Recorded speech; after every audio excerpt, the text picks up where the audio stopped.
Good morning mga kabotso, bumili po ako ng chicken skin. So gagawin ko po siyang chicken chicharon skin po mga kabotso. Yan po.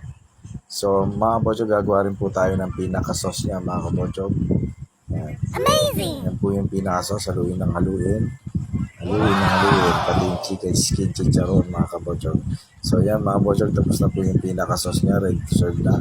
Hintayin na lang po natin maluto itong chicken skin chicharon. So ililipat po natin siya dyan sa plato, tatanggalin natin siya sa kuwali.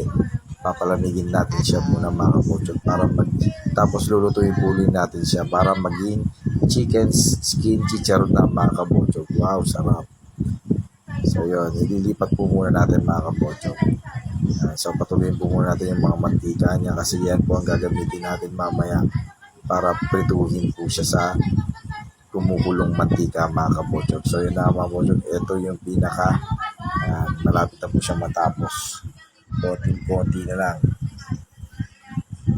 So yun mga kabotso, nalipat na natin sa plato.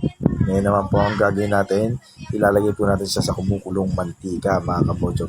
Yan po yung pakuluan natin kanina ng chicken skin mga kabotso. So ngayon dito, gagamitin din natin siya para iprito. So pinalamig ko muna yung chicken skin. So yan mga kabotso, ito na siya mga kabotso. Wow, sarap. Pwede sa kanin, sa sauce, at saka sa pipino mga kabotso para may